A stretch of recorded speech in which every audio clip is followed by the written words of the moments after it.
Արագածոտնի մարզկենտրոն աշտարակը Հայաստանի հնագույն բնակավայրերից է։ Թեև հայկական աղբյուրներում հիշատակվում է 9-րդ դարից, հին հռոմեական քարտեզներում մեր երկրի բնակավայրերի թվում նշվում է Ստրանգիրը անունով մի քաղաք, որի աշխարհագրական դիրքը համընկնում է ներկայիս աշտարակի գտնվելու վայրին։ Գիտնականները ենթադրում են, որ բառն ունի նախահայկական ծագում, երբ դեռ աշտարակ բառը հայերենում գործածական չէր։ Գրիգոր Ղափանցյանը քաղաքի անվանումը կապում է փյունիկյան Իշտարդիցու անվան հետ, իսկ որոշ գիտնականներ Սարդուրի անվան հետ։ Երևանից մոտ 25 կիլոմետր հեռավորությամբ գտնվող այս քաղաքը պատմության տարբեր շրջաններում մեծ դերակատարում է ունեցել երկրի քաղաքական, մշակութային, հոգևոր կյանքում։ Այսօր էլ աշտարակցիները հպարտությամբ են թվարկում այն մարդկանց, ում համերկրացին, համաքաղաքացին են իրենք։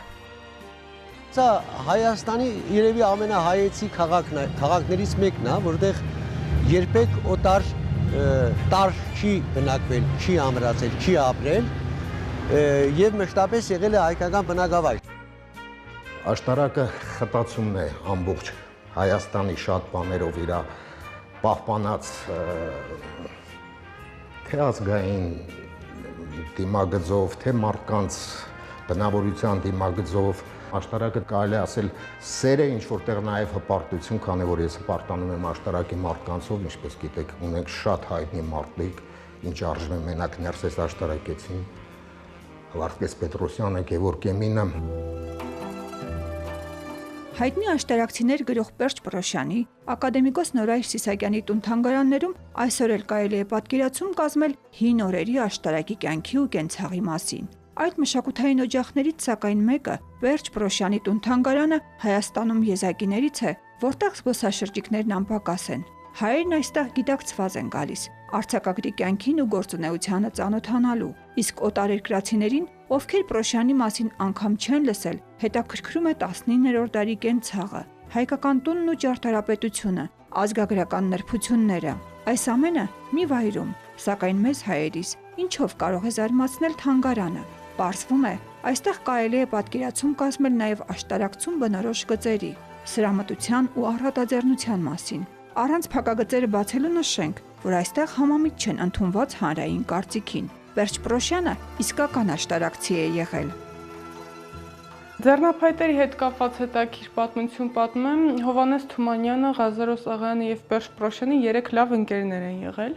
եւ հատկապես Աղայանը եւ Պռոշյանը միշտ վիճել են իրար հետ կատակով։ Թումանյանը նրանց հաշտեցնողն է միշտ եղել եւ մի անգամ նա պատվիրել էր ձեռնափայտ Պռոշյանը Ղազարոս Աղայանի դեմքով, եւ երբ քայլում էր այդ փայտով, ընկերները հարցնում են՝ «Այդ ինչ ես անում»։ Ասում էր՝ «Աղայանի բկից բռնած ման եմ գալիս»։ Հետաքրքիր պատմություն կապեմ զանգի հետ կապված, նրա գրասեղանի վրա զանգ կա դրված, եւ մի անգամ Թիֆլիսում նա քայլում է դեպի խանութ եւ այնտեղ հանդիպում է իր համագյուղացուն երեխայի հետ փոքր, միասին գնում են այդ խանութը եւ երեխային հարցնում է՝ «Ինչ կուզես քեզ համար գնեմ»։ Երեխան պատասխանում է՝ «Այն զանգն եմ ուզում» եւ գնում է զանգը նրա համար եւ արդեն երբ այդ երեխան հասուն մարդ է դառնում, նա բերում է եւ այդ զանգը նվիրում է մեր թանգարանին եւ հիմա այն ցուցադրված է։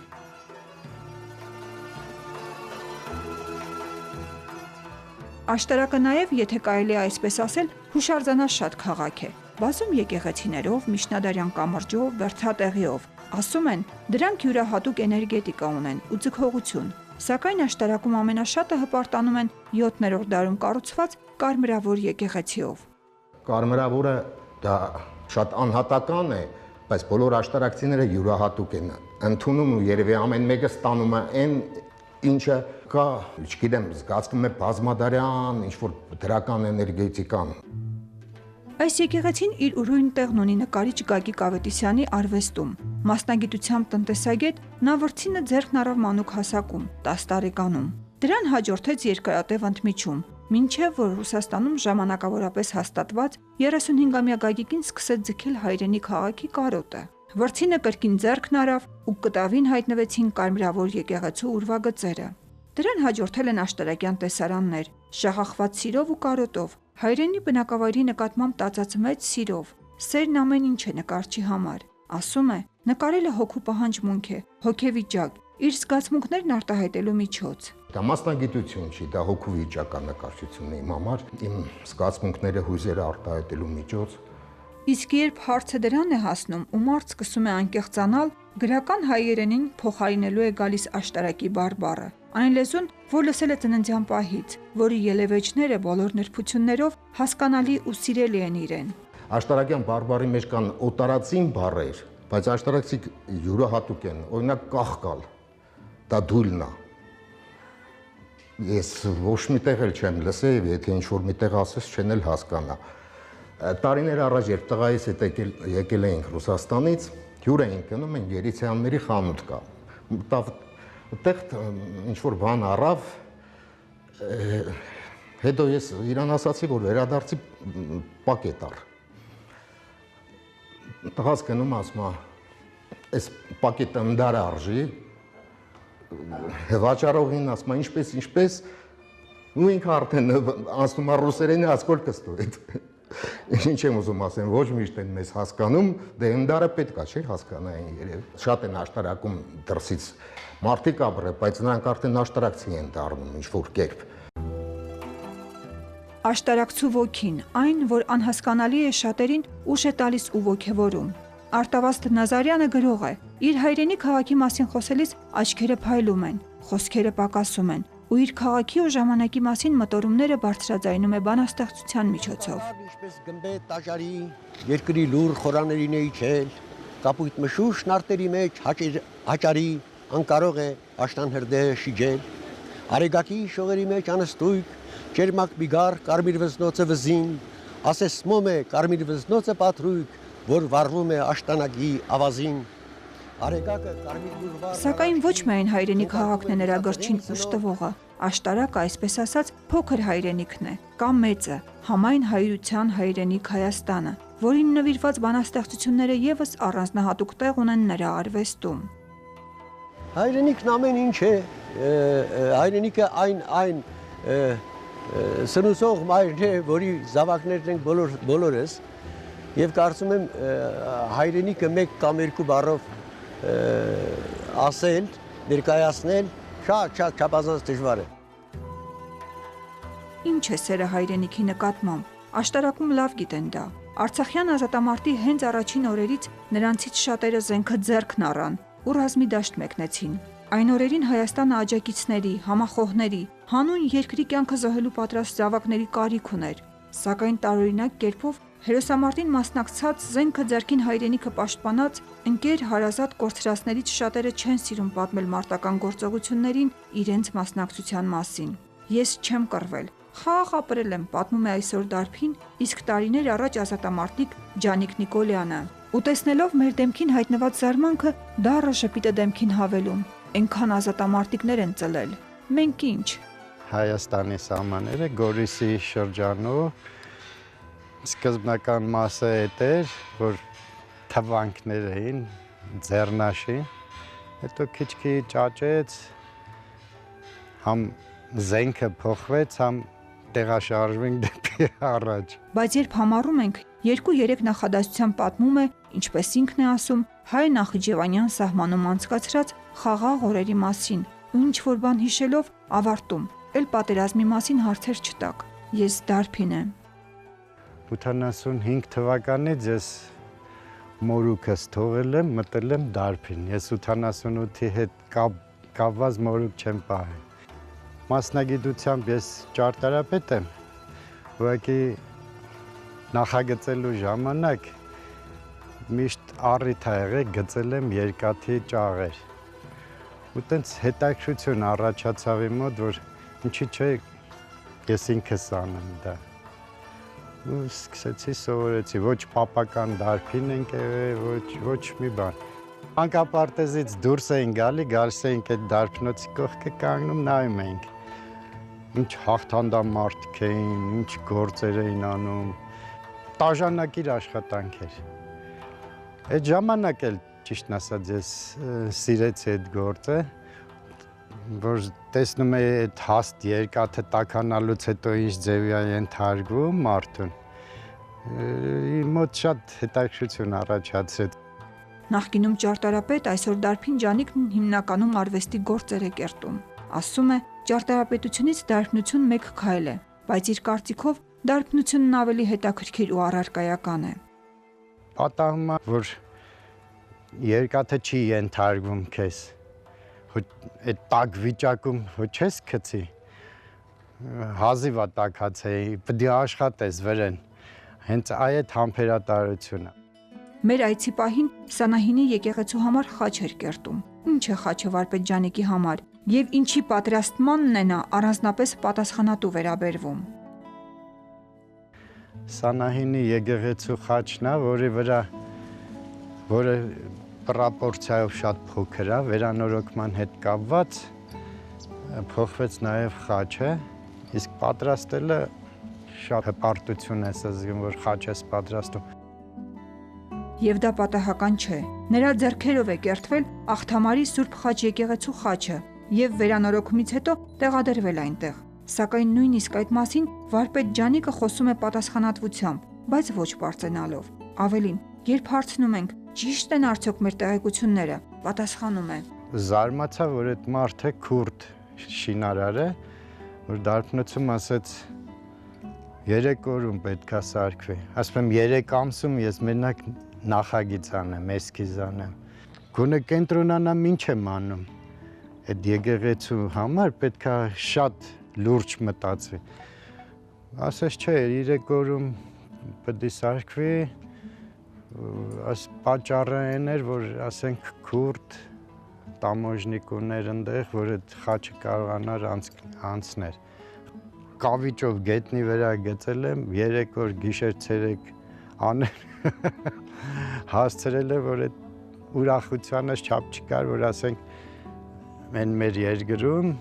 խաչ է դրվում։ Վարպետ Ջանիկի հայրենասիրությամբ տոգորված ընկեր Արամ Ջանիբեկյանի համար Արցախյան ազատամարտը 1988-ին սկսվեց։ Լսեց հայրենիքին զինվորագրվելու կոչն ու ինչպես ինքն է ասում, ամեն ինչ փոխվեց իր կյանքում։ Ազատամարտը իմ մոտ սկսվեց 88 թվականի փետրվարի 21-ին, պատահական քաղաքում էինք։ Անցանք տեսանք օպերայի հայաթում հավաքված ժողովուրդ, 4 ընկերով էինք։ Դա այն օրն էր, որ եկել էին Դոլգիխն ու Լուկյանովը Հայաստանում էին։ Հետո մենք փորձում ենք գնանք կինո Մոսկվա, կինո նայելու, ես չգնացի, մնացի տեղ հրապարակում։ Տեղից շարժվեցինք Ցեկայի շենքային ժամանակվա։ Ու դա անհրաժեշտ էր, որ գնայինք։ Ես գտնում եմ, եթե ամենքս մնանք մեր տանը չգնանք, ընդհանրապես ով պիտի գնար։ Իսկ երբ սահմանին Արամի ու նրա համակիր համախոհների կարիքը սկսեց զգացվել, մեկնեց նախ նոյեմբերյան, Դովեղ։ Պատերազմի ողջ ցավն ու ողբերգությունը զգաց Մարտակերտում, երբ տեսավ, թե ինչպես են մարդիկ ստիպված լքում հայրենի տունը, իսկ շուրջը պատերազմ էր, թռչող արկեր, պայթողականներ ու չվերջացող կրակահերթեր։ Մարտակերտի ճանապարհին, որ պատերազմի երկ սկսվեց, այդ գիշերը, որ անտառով գնում ենք, մեր ժողովուրդը Շահումյանից գաղթում էր այդ օրը։ Հիմա հիշեմ 92 թվականի հունիսի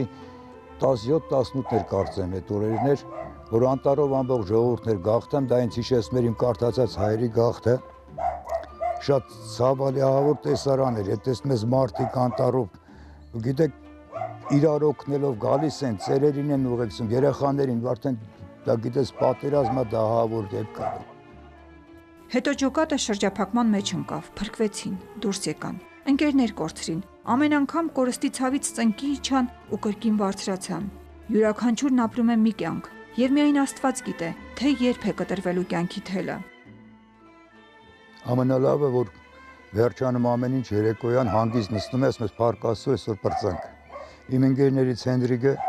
որ զոհվե դժբախտաբար 94 թվականին, որ գնում ենք, ասում էր, այսօր մեզնից մեկի մեջ բաբու հեր կանիցվա, սասունցի տղա էր։ Ազատամարտիկը լավ գիտե, որ միայն նվիրված, անձնազոհ հայրենասերների շնորհիվ է ապրում ազգը, եւ թե ինչ արժեք ունի հողն առանց ժողովրդի։ Վստահ է, հաղթում է նա, ով գնացել է հոգու կանչով, հայրենիքը պաշտպանելու գիտակցված մղումով։ Ով կռվում է իր հոգու համար, ով գնացել է կռվելու, ոչ թե տարել են։ Միգուցե տարածներն են հաղթում, կռվում է կամքը, հոգին, հայրենիքը սիրելը։ Գնացած տղաների մեծ մասը երկրապահի այն ժամանակվա ջոկատի տղաները, դրանք անկեղծ նվիրված տղաներ էին։ Այսօր էլ որ նայում եմ այդ տղաներին, իմ ընկերներին, անկեղծ նվիրվով առանց որևէ ակնկալիքի գնացել են այդ տղեկը, հանուն հայրենիքի։ Այդ պատճառով էլ նա հայրենասիրական ոգով է դասերակում զավակներին, երկիրն ու ժողովրդին ճանաչել, սիրել է պետք, աննահանջ կանգնել հողին, պաշտպանել երկիրը, երբ դրա կարիքը կա։ Մարդուն, չգիտեմ, երկրին պետք է, որ պատերախաղություն պահպանելու համար պատրաստվի պատերազմի։ Դա դարերով է կացա, դա իմ ասելով չի, դա դարերով է կաց պատմական արդյունք, որ եթե ցանկացած պետություն ուզում է ինքը ուժեղ լինի, պատերազմ չլինի, պետք է պատրաստվի պատերազմի։ Չեմ խառնվել, գնացեց ծառայելա, բայց ես իրան ասել եմ, եթե նահանջես, փախար, կռվելար, փախար, ես քեզ կխփեմ։ Թորները երգում են արծիվ սլացիր, երգում են ախեն հայրենիքի հողին մեռնեմ։ Հայրենասիրական դաստիարակության մասին ով կարող է հպարտությամբ խոսել, եթե ոչ Սփյուռքում ապրած ու ներկայում Հայաստանում հաստատված մարդը։ Աշտարակում նրանք շատ են, եկել են, տեսել են բնակավայրը, ծանոթացել պատմությանն ու մշակույթին ու հաստատվել այստեղ։ Անդրանիկ Հարությունյանի ընտանիքը արդեն 2 տարի է, ինչ մարզկենտրոնում է ապրում։ Ցավով են նշում, որ հայրենիքը Սփյուռքում ավելի են գնահատում, քան Հայաստանում, քանի որ իրենք հայրենիք չեն ունեցել, ապրել են տարբեր երկրներում, մի երազանք հանգիստ չի տվել իրենց։ Տատիկների ու պապիկների Հայաստան երկրում ապրելու ցանկությունն ի վերջո իրենց այստեղ է բերել։ Մեզի համար միշտ այո Սուրիա ծնած մեծած ենք, մեր արմատները հոներած ենք, բայց միշտ մեր հոգին ու մեր ուղեղի մեջ, որ մենք ունենք հայրենիք եւ օրմը պիտի վերադառնանք մեր հայրենիքը անպայման։ Ամենակարևորը որ հայրենասիրությունը հայրենիք բառը միան հայրենիքեն դուրս ապրողը գերեւ ավելի լավ գսկագոր, քան թե հայրենիքի մեջ ապրողը։ Երկու տղակս երկուքն ալ ամերիկյան համալսարան ավարտեցին։ Մեծ եկավ ուրեմն ամբողջ իրեն ամերիկյան համալսարանը 3 բանի հանրապետություններեն մեգում ու պանդևին, որ դերտաս ուսումնասիրություն ունես։ Անմիջապես հսա, որ ես Հայաստանի մասին բիդնեմ ըրավ եւ աշխատեցավ, փոքրի եկավ, ինքն ալ ջարդարապետ է, ինքն ալ փոքրն ալ եկավ, սա բաբա ես արսիրեցի Հայաստան պիտի երթամ։ 22-3 տարի տողը սպիրկա հայ չսե, որ ինքը Ֆրանսայեն, Փարիզեն պիտի կա, կամ Նյու Յորքեն պիտի կա, եւ պիտի ասե,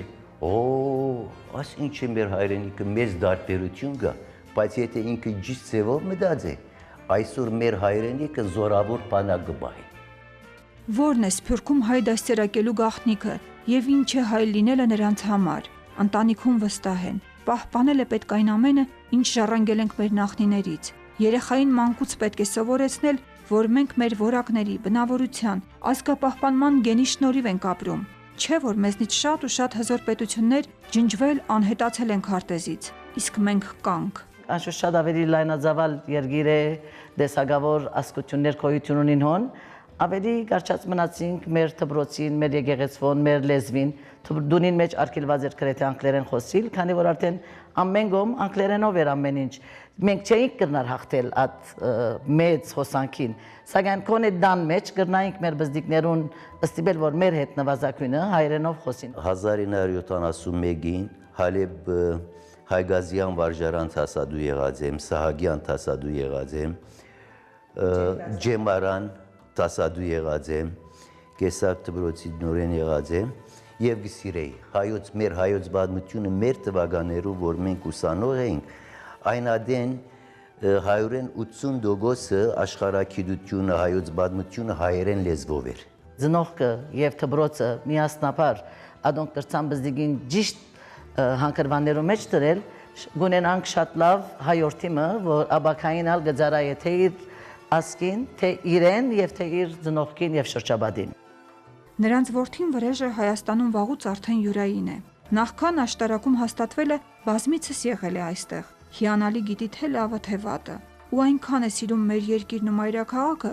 որ լանդշաֆտի դիզայների իր դիպլոմային աշխատանքը պաշտպանել է Երևանի Օղակաձև զբոսայգու ուսումնասիրության հիման վրա։ Մտադիր է Երևանի քաղաքապետարան ներկայացնել դրա բարեկարգման ծրագիրը։